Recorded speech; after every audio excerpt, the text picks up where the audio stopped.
All right. Hey, hello, everybody, and welcome to the Legacy Premier League. We are in the second to last week where we are going to be watching the losers finals. My name is Anurag Das, and today I'm joined with Jonathan Sekenik. How you doing today, man? Hi, I'm doing well. Just, got out of work, really excited to commentate some Legacy. I love Legacy. I've never commentated before, always wanted to try it. So thanks to everyone at the LPL or whoever's responsible for getting me on here. And I'll do my best. Sweet. Yeah, I know that you've been playing Legacy forever. You have quite a long history with Briksza Delver. Didn't your team get do really well at the Pro Tour or something? Yeah, we top-aided, which wasn't the elimination matches for that one. Lost the win and in, but yeah, got to play Briksza Delver after people kind of claimed that it was dead, which was kind of cool. But on Magic Online, I'm willing to play any archetype. It just so happens that in paper, I enjoy playing Briksza Delver a lot. Super, super sweet. So today we're going to be seeing Jarvis battle against Rudy Briksza. I believe we have deck lists ready. Let's take a dive into the first match and see what each player has brought to the table.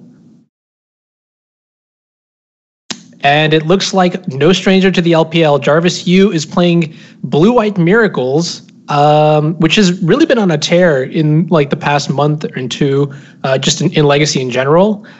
Someone put up some stats on Reddit, and it's the third most popular or third most frequent deck to top 8 tournaments that are 17 players or more. But still, that's a nice little factoid. As everyone's aware, this is the typical blue-white control deck that relies on Terminus, and it seems like 2 copies of Supreme Verdict to sort of just control the board, and then you slam a haymaker like Jace the Mind Sculptor or Entreat the Angels to win the game. Of note, looks like Jarvis has a couple copies of Counterbalance in the sideboard instead of the main deck, and has additional copies of Monastery Mentor and Gideon Ally of Zendikar as win conditions. So this sort of feels a lot like Andrew Cuneo's list from the Grand Prix. Yeah, so a few things that, you're kind of the miracles expert here, but from perusing deck lists over time, some things that stick out to me is the fetch land split is kind of playing around Pithing Needle instead of indicating that you might have Red Blast, which is kind of interesting.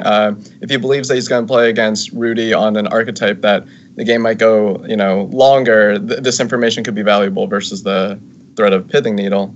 The third planes, I think, goes back and forward. Sometimes it's 2 planes. Also, the number of Tundra can go down to 1 sometimes. And the decision to play Verdicts instead of playing more Terminuses could be a nod to the fact that Rudy has brought Briksza Delver in the past, and you might want to be more equipped with Supreme Verdict in that case.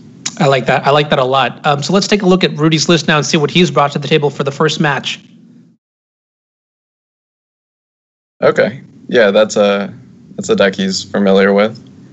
Oh, okay. Yeah. And this is something more out of my ballpark. Jonathan, tell me a little bit about this deck. And, hello. Wait, which one is it? Okay. Plot twist. Never mind. Sure.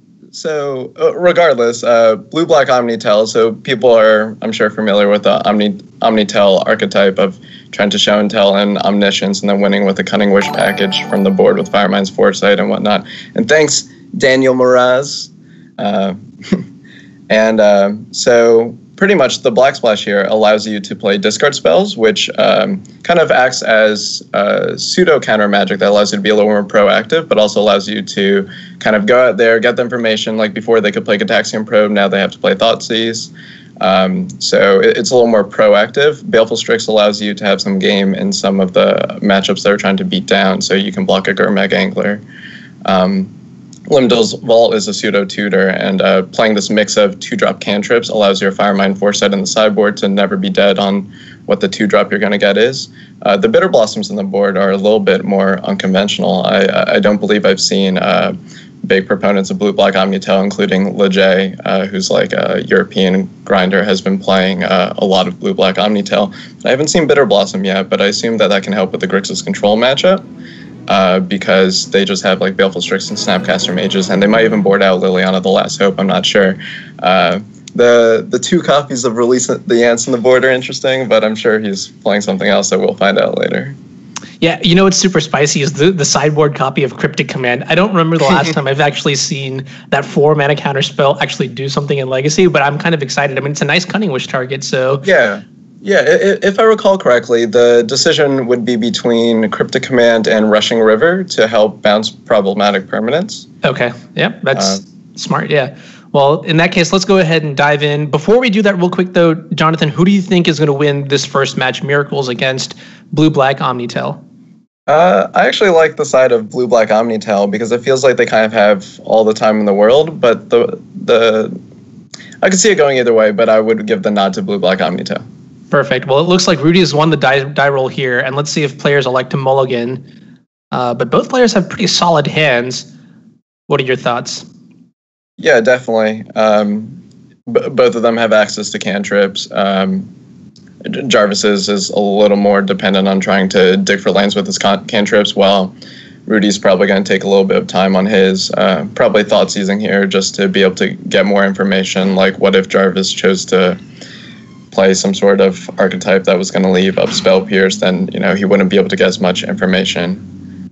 Right. Let's see if the disruption from Thoughtseize. One thing that I'm worried about is that, like you mentioned, right, Jarvis is going to have to cantrip into lands. This Thoughtseize might prove a little problematic, just in the sense that it might cause Jarvis to stumble, in which case Rudy could definitely capitalize. But Rudy's hand is kind of blank.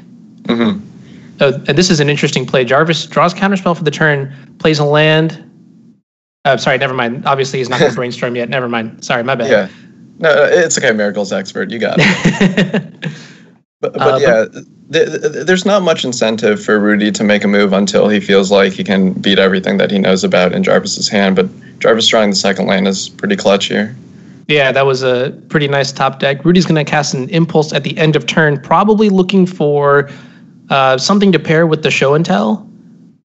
Yeah, and one thing to note here is that when Omniscience is in play, I don't believe that Jarvis has a main deck answer other than the Council's Judgment, but that's kind of slow knowing that Jarvis doesn't have access to any other lands, but the Brainstorm could, turn up some. Oof, and this is a pretty good Brainstorm from Jarvis. He draws into a copy of Force of Will. Interestingly enough, I mean, I wonder what Jarvis thinks that, Rudy's playing, because tapping out of Counterspell mana here is kind of risky. At least he found, the Force of Will to keep him alive. But Rudy's got that kind of just checked out with his own copy of Force of Will. So we could even see a turn 3 kill here with a little bit of luck off this Impulse. What would you put back off this Brainstorm? Probably Supreme Verdict and Jace, just to hedge, because you don't really know what is being played, but what you're playing against. One thing that's really interesting to note is a lot of Omnitel lists that I have seen, including LeJays, have played snow-covered lands, but Rudy in previous weeks would play Grixis Control and wasn't playing snow-covered lands, so the lack of consistency is actually something Jarvis might be keen enough to pick up on. Okay, interesting. So he chooses to take a Duress off the Impulse, and I kind of like that. The other options were like Baleful Strix and another copy of Show and Tell. But this Duress will give Rudy a little bit more information on what he needs to be playing around. Yeah, so Rudy still knows about the Snapcaster and Counterspell, but shouldn't know about the other 4 cards, I believe. I think he might want to hold off on the Duress, even if he's just playing around the Counterspell. Okay, that's interesting. Yeah, and maybe it's sort of overload Jarvis's counter magic, in one turn, sort of just like play Duress into Thoughtseize and into Show and Tell with 5 mana, like you mentioned. Rudy's got all the time in the world because this is a very slow matchup. It's not like the Miracles deck is going to kill him on turn 2 or 3 or even 7. Like, Rudy has to sculpt for the long game here. So, yeah, if he was able to find an Omniscience though and didn't have another land, he would have to play the Duress here. So one thing that's also interesting is Baleful Strix in this matchup, because being a cantrip, it's just similar to a lot of the other cards, even though it doesn't give you selection. But I know when I've been in situations where I play Baleful Strix in my deck, it puts you on the weirdest clock sometimes against Miracles, especially post-board. I love the post-board Baleful Strix, and I wonder if Rudy's going to keep it in for that situation. But both of them are still just in the set-up shop phase. Yep. And it's interesting, Rudy elects to take the copy of Force of Will with his Duress, and I kind of like that because it's going to force Jarvis to have just more mana. Like he's going to have to commit more mana when he is, fighting against show and tells and stuff like that. And so by creating a bottleneck for Jarvis, Rudy's going to put himself hopefully in a commanding position that he can leverage to a win. Yeah. So how would you approach the situation with if Rudy chooses to pass the turn? Do you think Jarvis playing a Snapcaster to start assembling a clock would be a good play there? I actually really do like that, especially since there's a brainstorm that you can flashback. Getting a little bit of a clock going is absolutely important because time is the limiting factor. But it looks like we're kicking off here. Oof. Yeah, so I do like Jarvis playing a brainstorm in response because he knows that he's probably going to play the counterspell, but he can better inform himself and understand better how he might have to pitch around a force of will. But he doesn't know anything in Rudy's hand other than there's probably an omniscience, and Rudy kind of has the nuts for the setup. Yeah. And from the brainstorm, Jarvis already knows that he's not going to be able to get a Council's Judgment.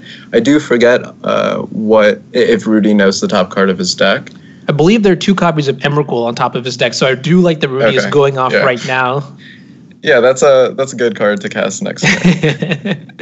And with 1 Force of Will already discarded, I don't know if it's... I mean, that's a good reason for Rudy to not have to worry about other ones.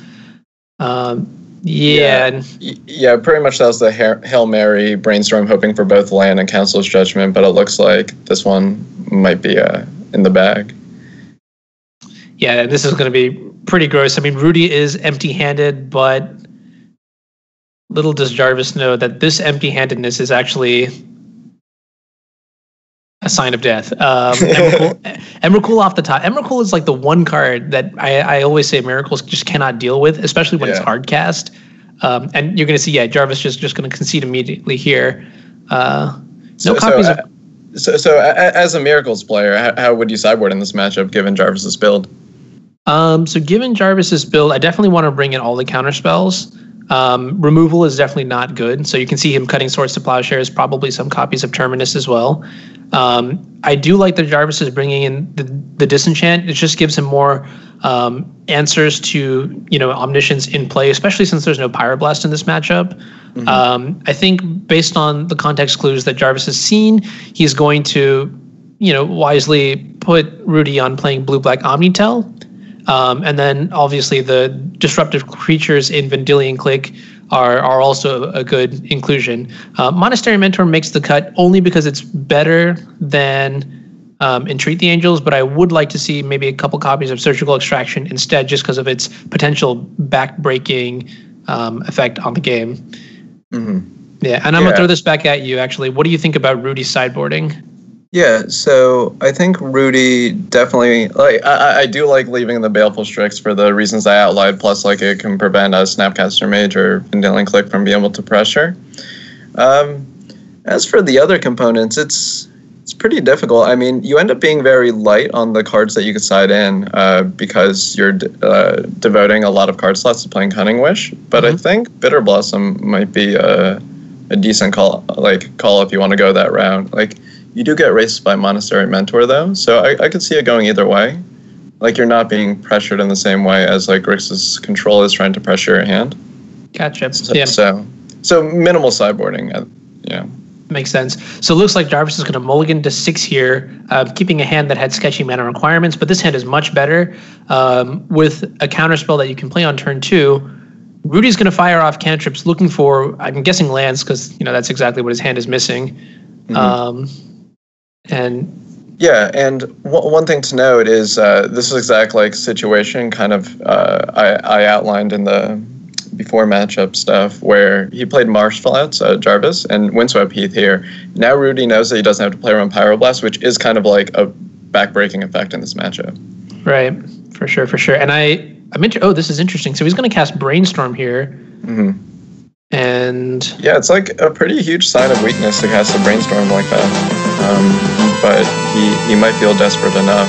But Jarvis can smell, blood in the water, or however you want to put it. And Mamma mia! First of all, Joe, thank you for the $50 donation. Appreciate that. Secondly, Jarvis, is just pouncing right now. Stopping the Brainstorm. Does that mean that you're committed to stopping future brainstorms as well? I don't think it commits you quite in that way, but you are heavily incentivized. Like, you need to capitalize off of stumbling, like your opponent. So by countering the brainstorm, you know the old adage, like, mana screw beats mana flood. So that kind of applies to how you want to counter cantrips. So by countering the brainstorm, you're saying, okay, I'm going to shorten this game. That would give you less time to get out of the screw, because he knows that Rudy is going to have all spells in his hand now. So it's kind of like a risky decision because he didn't have like a mentor in his hand already. Drawing a Jace there does like help him set up that sort of plan. But yeah, I don't know if I would have the same gusto or whatever to play the counter spell there. But I do like Jarvis just playing this Jace because that does line up with the plan of countering the brainstorm. Right, and it looks like, quick recap of what happened to Thoughtseize is going to take copy of Snapcaster Mage. Jarvis is going to draw and cast the Jace for turn, but a brainstorm in response is going to allow Rudy to Force of Will, pitching. I didn't quite see. I think it was the Baleful Strix, right? Yeah, Baleful Strix is gone. Unfortunately, Rudy hasn't actually found the second half of his combo yet. Well, he just put an Omniscience back on top. Okay, all right. So he's setting up for next turn with Force backup, which is a pretty good position to be in. And I'm pretty sure, knowing Rudy, he would just go for it next turn. Like, he's aware that, like, it probably won't get much better over time, given that he knows the top 2 cards of his deck. Okay. Does he have a copy of Show and Tell as well? I missed that. Oh, ooh. No, I missed Show and Tell. Yeah, sorry about that. Gotcha. Just kind of misread the board state. But this Ponder, so it's interesting that the way that Rudy's firing off these brainstorms might be, like, as you mentioned, like, doesn't get any better. I don't think I like that most recent brainstorm. I mean, you're not, there's nothing you're going to do to this Ponder, so I don't see the equity in doing that. Gotcha. Now, Jarvis has a tough decision here, and it's primarily going to be around whether he wants that disenchant or not. Identifying that your opponent is playing blue-black Omnitel is important. One of the tricks that you can use with the disenchant is, when your opponent casts a Show and Tell, you can put a creature with an ETB trigger on the stack. And in response to that trigger, before your opponent has priority to cast the Emrakul, you just, disenchant the Omniscience, and then they're stranded with nothing in hand. However... So the problem ends up being the other way around, though, too, right? So even if you can put a trigger on the stack, that only stops Emrakul. It doesn't stop the instant half of the combo, right? Unless I think Release the Ants is also an instant. So yeah, Firemind's Foresight, all the cantrips that set up Emrakul being your top card, and then Release the Ants are all instants. So it only stops the Emrakul from hand. Gotcha. So then, so what you mean to say is once Omniscience enters the play, in response to the disenchant, just Cunning Wish for the combo and kill. Yeah, exactly. Like, Rudy can almost play like a draw-go game after after Omniscience is in play, if he wanted to, because he can threaten to kill at any time, almost in like an ad nauseum and modern sort of way. Now this is a pretty good preordain here. Yeah, definitely. Yeah, and I want to mention one thing about the Supreme Verdict. I think part of the equity for what it's in the deck for is probably first of all, it's a blue card, and then second of all, in case there are any creatures, like, Jarvis might be hedging around things like Vidillion Click, Thing in the Ice, so on and so forth. Not having any copies of Red Blast means that actually having creature removal isn't the worst, especially if you can just pitch it to Force of Will. Yeah, I like having Verdict in the deck for exactly the Force of Will reason, and that, like, corner case of needing to play a Verdict. And something that I think I would like people to do more in Legacy is when they play against any kind of combo matchup. If you want to improve your combo matchup, instead of just playing more counter spells, you can just play more cards that are kind of like split cards with being blue. So Fire and Ice and Delver is a good example. Supreme Verdict here is another one. All right, and looks like Jarvis has a 3-mana Hymn to Torok and Monastery Mentor. Just identifying that he's got to kill Rudy at some point because, like you mentioned, I don't think he's actually favored in this matchup, especially given the mulligan. But the way the hand is, the way the draws are going right now, I mean, Jarvis still has a Force of Will that he can cast on the first copy of Show and Tell. Rudy drawing into... So does the Cunning Wish find anything that allows him to look through his deck, like Intuition or anything like that? He has Noxious Revival in his sideboard and Reanimate. Maybe he can reanimate the Monastery Mentor. I don't think Cunning Wish can get reanimate. Oh no, yeah, that's the sorcery. But that would be super sick. Oh, he is. Wait. So that's the missing card. I think that's the second release. The ants. Oh, is it there? Oh, yeah. Okay. Yeah. So the second release, the ants, is supposed to be the intuition. Found it. Gotcha. All right. Well, this is a really back and forth game because now that Rudy has the intuition, he could dig up 3 copies of Show and Tell, but right off the top, Jarvis is going to draw his second copy of Forcible. So now he's twice as insulated against Show and Tell. So Rudy actually brought in the reanimate? Wow. That's a lot. That's kind of interesting. Do you think he's going to take it here? Okay, no, he's got a plan and he's sticking to it. So he's very clearly digging for the Show and Tell to go for, just the all-in on one turn. And he finds it. Okay, wow. Man, but Jarvis has the setup here with a double counterspell, so... Yeah, so if you're in Rudy's shoes, do you jam here or do you just hold? Man, I would probably just hold. You would hold? Yeah, I think it's a lot like closer. All your discard spells are so good, and like, yeah, I think you just gotta wait. Like right. you also get to play around Snapcaster Mage on Spell Pierce. I mean, he does have counterspell in his graveyard, but yeah, I think just holding to be able to play this intuition makes the most sense to me. Gotcha. And let's see. I mean, if you're in Rudy's shoes right now, what do you think you get off this intuition? I think it is just counter magic, right? Or you could even get triple Thoughtseize. That's another thing too. Thoughtseize is so tough though because it also like shaves a turn off of you, and like now that fetch land's going to be dead if he doesn't go for it this turn. Mm-hmm. Yeah. So like, point. I don't exactly know how the plan goes there, and Jarvis is definitely thinking about the life total thing there. But since he has all hard counters in his hand instead of soft counters like Spell Pierce or Flusterstorm, like.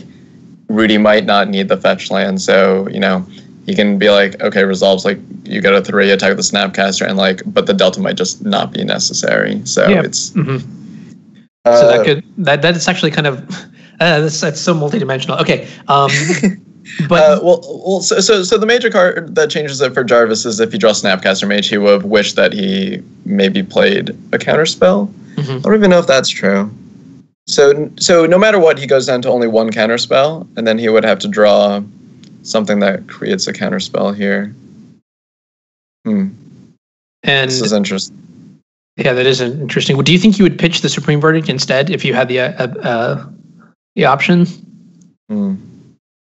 That way you could play around Flusterstorm potentially, but either way, Show and Tell is not going to resolve. Rudy goes down to 1 life. He's got 2 draw steps, right? All right. All right, let's see it. Hey, Baleful Strix is a pretty good draw, right? Yeah, I mean, that stops the Snapcaster from attacking. Doing its job. Jarvis, unfortunately, has flooded out a little bit. We'll notice that he hasn't played the flood versus screw, right? Yeah. So, man, it does think that Rudy's not able to crack this delta because then he can't predict. One other thing is just.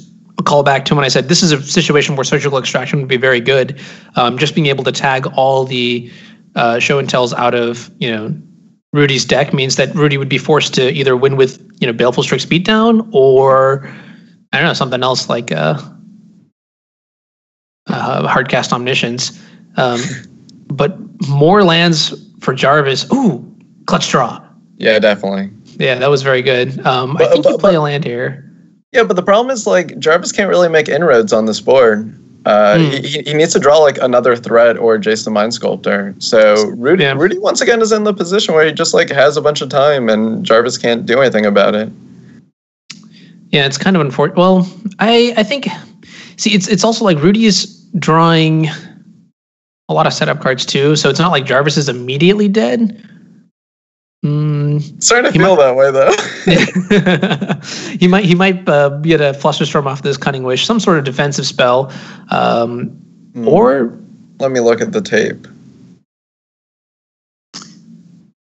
Is that a cryptic? That is a cryptic command. Wow, you got the cryptic command. Oh man, cryptic command's a little bit ambitious. I don't know if I'd do that one.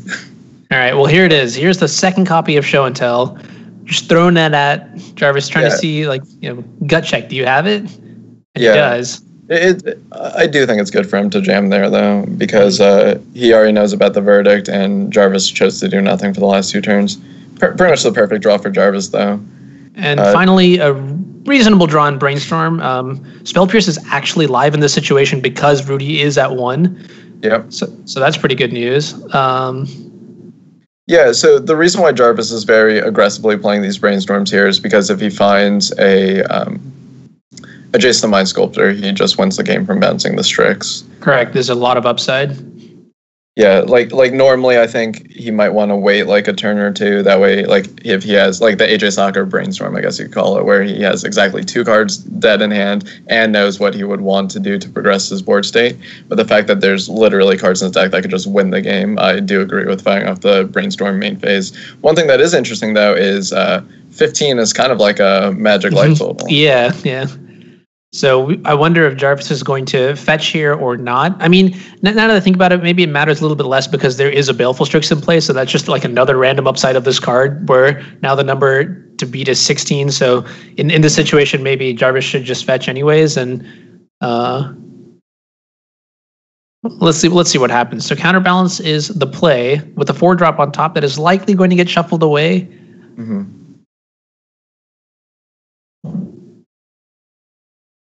And for all the viewers in the chat, please feel free to use the Cardboard.live extension to check out the deck list. Blue-Black Omnitel, not the most prominent player in the format, so if you want to familiarize yourself with the deck list, go ahead and check it out.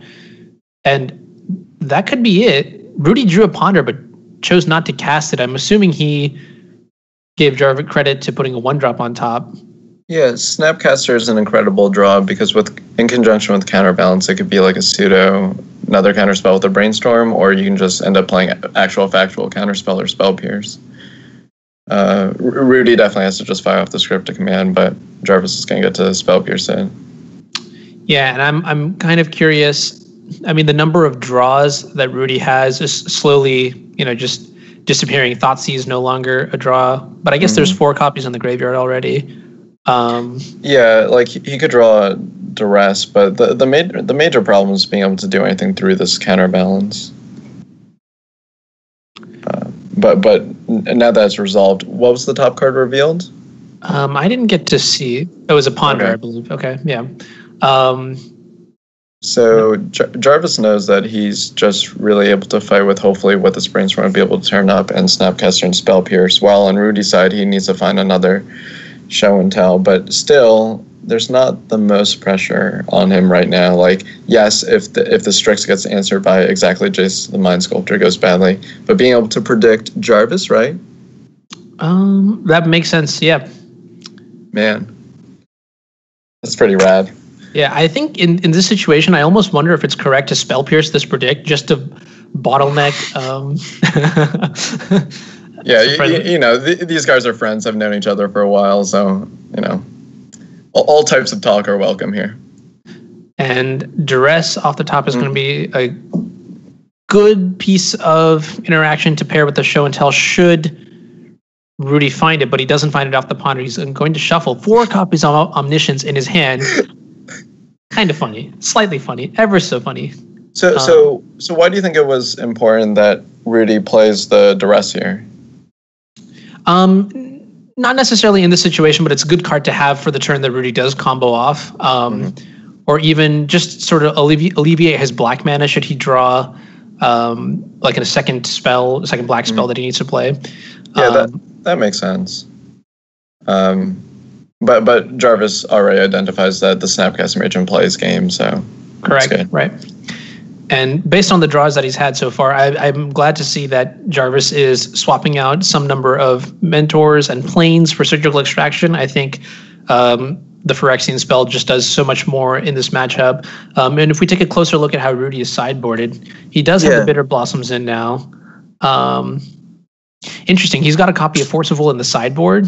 I guess that's just so that way you can Cunning Wish for it, but on the play, that's a lot of resources to be sacrificing in time. So on the play, I think you might want to be a little more aggressive.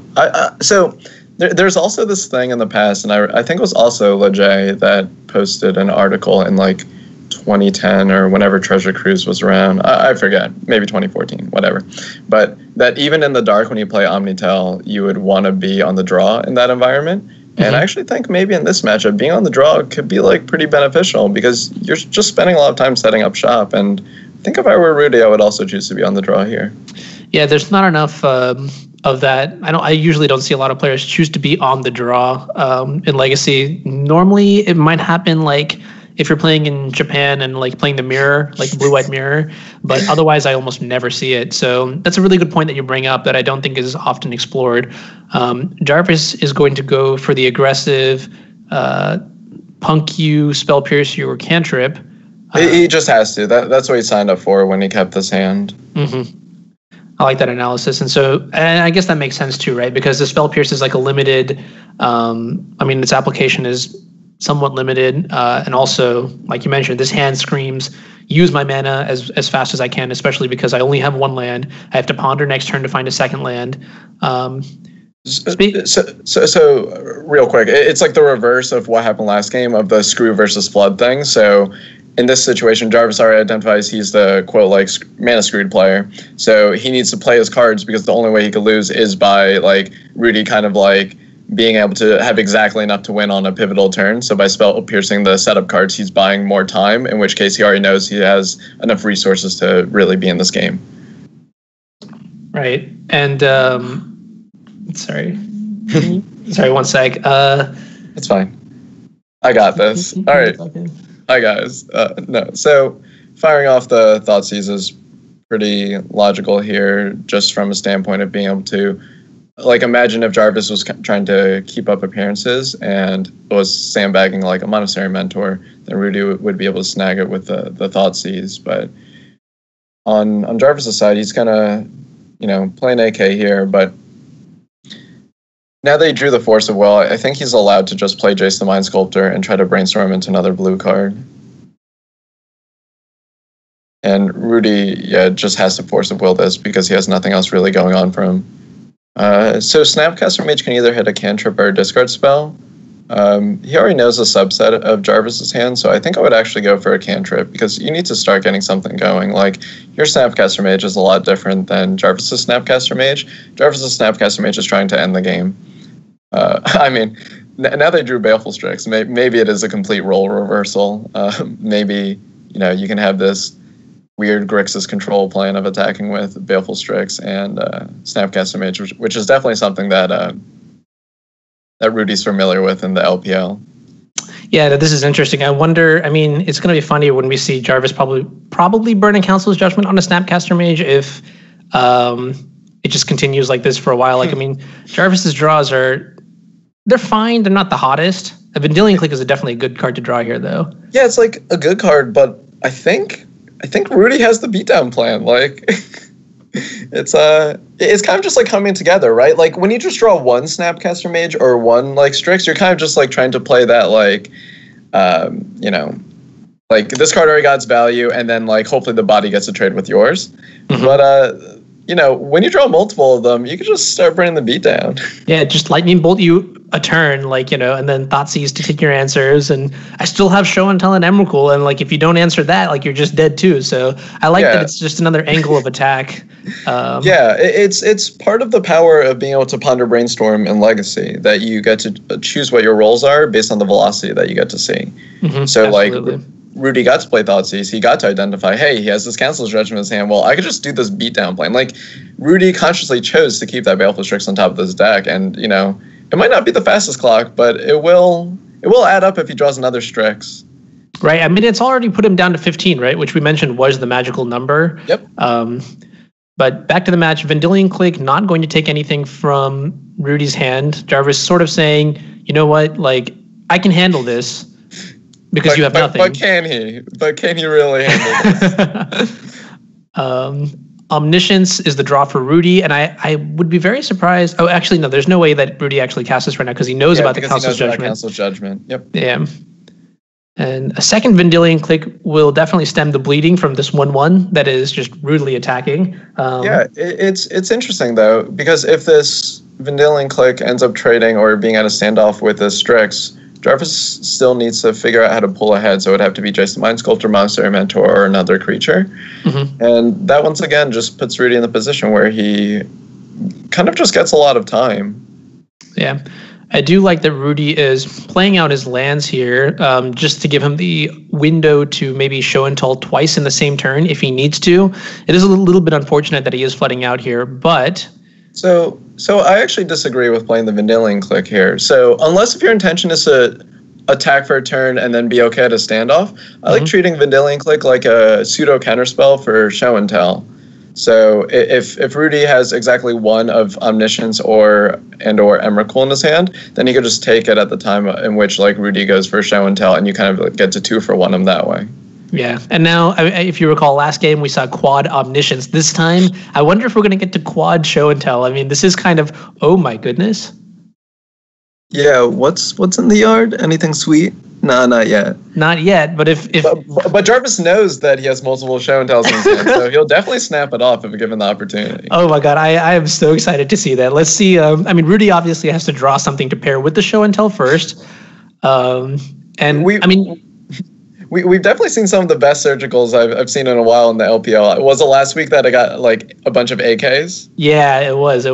And somehow Brian still managed to win that match specifically. But I mean, like in Rudy's case here, like if you draw an Emrakul or, you know, something that you can show and tell into play, you just jam your show and tells because, well, I mean, that's one way to fight counter magic, right? Is to just have more threats than they have answers, right? You're not going to just wait till draw into duress since you have 3 copies of show and tell. Mm-hmm. And accumulated knowledge is going to start drawing cards in multiples here. Just as the game goes longer, accumulated knowledge does get a little bit better. Yeah, this one's looking very favorable for Jarvis now. The draw steps weren't particularly nice to Rudy. He didn't draw many cantrips or ways of pressing advantage, which is kind of unfortunate. I mean, you're playing a mono and blue deck with tons of cantrips. Yeah, and this feels like the Rudy symptom where like I've seen Rudy play a lot of games, and this happens to him a lot. It might just be a function of, I don't know, just show and tell. Like this is what happens sometimes when you play show and tell. Like the deck just like, you know, shuts down on itself. You really do rely on your cantrips. So at what point are you Jarvis and want to just like end of draw step like surgical your ponder, like just know what's up and see like how aggressive we should be like approaching things? I do like one aggressive surgical extraction. In this situation, it wouldn't even be bad to like extract the copies of Force of Will maybe if you want to resolve that Jace. Yeah, that's true. Yeah, but it looks like Jarvis is going to slam this Jace, no fear, and Fate Seal, presumably Rudy, right? Mm-hmm. Yeah. Yeah, and there is almost no reason for Jarvis to be fearful here. Like he has an advantage, and he still has like counterspell up. And Rudy holding all these lands in his hand, it's preventing him from playing multiple show and tells in the same turn. Right. So and he does end up doing the end of draw step surgical and ponder, I believe it is. Yeah, he's definitely reading weakness here from Rudy's side, which is why I like the aggressive Fate Seal. Even though you only have one piece of interaction, Rudy has 6 cards in hand, but Rudy's not doing anything. And if he had something, he definitely would be doing stuff. So it's kind of like a weird way to, or not a weird way, but like one way to justify this specific line of play. Yeah, and sticking the Jace the Mind Sculptor on the previous turn was like pretty important because like imagine if Rudy plays like a Vendilion Click or a Baleful Strix, then you end up in a spot where like it's contesting the Snapcaster Mage and you're not able to pull an advantage if you want to like draw go or worry about these show and tells if like Rudy's trying to 2-spell them, like play 2 show and tells. But now that the Jace is in play, I think, you know, full advantage to Jarvis, and it's gonna be a really tough one. And there's an accumulated knowledge for 3 cards. I have to say, I think this match is getting closer and closer to the point where Rudy has no way to come back. Counterspell, Snap Counterspell is an option available once Jarvis plays his land for the turn. And then we also have the Disenchant to stop a potential Omniscience. Show and Tell into Emrakul also just isn't aligned right now, thanks to Jace the Mind Sculptor in play. Let's see how Jarvis decides to navigate this turn. Yeah, I think you're allowed to just be brainstorming and making it so that way Rudy kind of just like doesn't have any outs. You know, that's an interesting line that Mike mentions in the chat, do you think Rudy was supposed to maybe just cast show and tell for nothing at one point, like when he had nothing in hand? Yeah, so there was one turn where I thought it would be okay to do it, but if he thinks Jarvis brought in surgical, he's just like not really allowed to. But if you kind of identified like, hey, A, I don't think he has surgical, and B, I can use these as like spell skites or however you want to view it on like counter spells, discard spells on counter spells, then yeah, I think you would have to jam it. It's a tough position from Rudy's side because when it's just a Snapcaster Mage, you feel like, I have time. I can kind of just like wait, but then like it just ended up devolving into this board state of like now he's brainstorming every turn, and now you literally can't win. Right. Surprised to not see Jarvis draw 3 more cards on the end step there with Snapcaster Mage into AK, but I'm assuming he's just going to hold up Counter Magic instead, which is conservative. I like it. Rudy has drawn a copy of Cunning Wish, and I don't know what we could possibly draw into right now that would help. Yeah, I think if I'm Jarvis, I'm trying to think if I end up surgicaling Baleful Strix. You probably don't have to because you have another Snapcaster Mage, so you can still apply enough pressure. Yeah, I mean, you might even you could even consider counterspelling a creature on the way down. Yeah, that's true. Yeah, he doesn't have to play the surgical then. You're right. Just saving the 1 surgical for the show and tell sounds good. So I'm sure Jarvis is, currently calculating every single instant in existence and realizes there's some sort of split-second card that's going to be printed in 5 years from now that should probably lead to him counterspelling this Cunning Wish. But right now he knows Rudy's hand is at least 3 show and tells. I don't know if he knows about the island. To be honest, I lost track. But if you know Rudy's hand is pretty dead here, you might as well try for it, right? Because how do you get punished in this situation if you counterspell it? Yeah, it is tough though because what's Jarvis' stop card? I do just forget. I don't know if You're the Miracles player. Come on. Yikes. Definitely looked away for a second. Well, so because the importance of like the counterbalance would be tied to that. Okay. That's game. Yeah. Or is that copyrighted? Am I not allowed to say that? Well, I mean, I agreed with your prediction that, blue-black Omnitail would be favored, but now that I think about it a little bit more, Rudy didn't have certain pieces like Boseiju or Defense Grid that really make the matchup oppressive, and so maybe that's where Jarvis was able to capitalize on this chance. It kind of goes both ways, though, because, like, Rudy could also wait longer on his discard spells knowing that, like, he doesn't have Boseiju. Yeah, but that was an exciting match. I have never actually seen the blue-black Omnitail deck actually play out. And, the addition of Baleful Strix actually, it looked a lot better than I was willing to give it credit for, even though this is maybe not, like, the best matchup for Baleful Strix, but even just being able to, like, slow the weenie beats has reasonable utility. Definitely. Like, as a Delver player, I always look for excuses to put Baleful Strix in my list because, like, in the Miracles matchup, you can just convince them that they need to Swords of Plowshares at some point. Right. Yeah. I know that you play Delver so differently from everyone else. But yeah.